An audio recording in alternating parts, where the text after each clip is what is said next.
Voilà, c'est comme ça qu'ils sont nos frères, les reconvertis. Et il faut savoir que les reconvertis ne sont pas quelque chose de nouveau.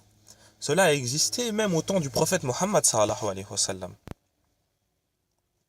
Et il y a une histoire assez connue de Sa'ad ibn Abi Waqqas radiyallahu anhu et sa mère.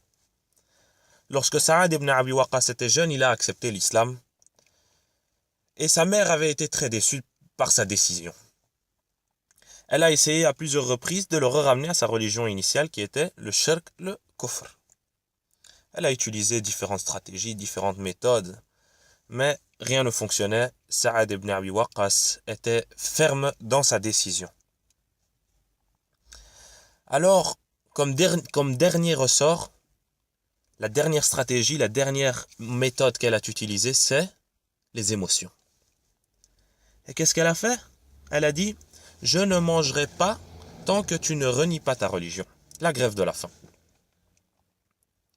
Elle a fait la grève de la faim pour que son fils abandonne sa religion et revienne à la religion de ses arrière-grands-parents, de ses parents, de ses arrière-grands-parents. Sa'ad ibn Abi Waqqas radiyallahu anhu a été très énervé par cette décision.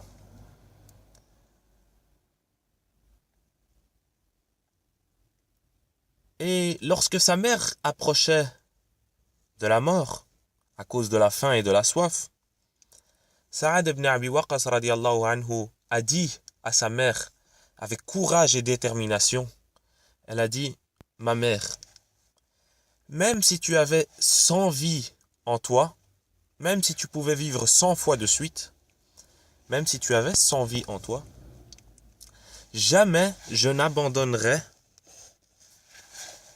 la religion, jamais je n'abandonnerai l'islam et jamais je n'abandonnerai le prophète Mohammed sallallahu alayhi wa sallam. Sa mère a remarqué que son fils était ferme comme une pierre dans sa décision. Alors, elle a cassé sa grève de la faim, elle a mangé. Et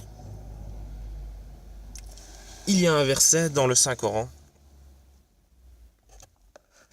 qui se trouve dans Surat al-Luqman au chapitre 31 au verset 15 dans lequel Allah subhanahu wa ta'ala nous dit وَإِنْ جَهَدَكَ عَلَىٰ أَنْ تُشْرِكَ بِي مَا لَيْسَ لَكَ بِهِ عِلْمٌ فَلَا تُطِيعْهُمَا وَصَاحِبْهُمَا فِي الدُّنْيَا مَعْرُوفًا.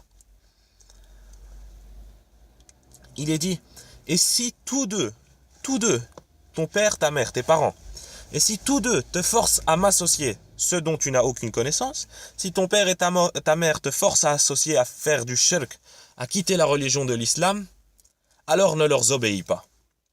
N'obéis pas à ce qu'ils te disent. Mais, il y a un mais.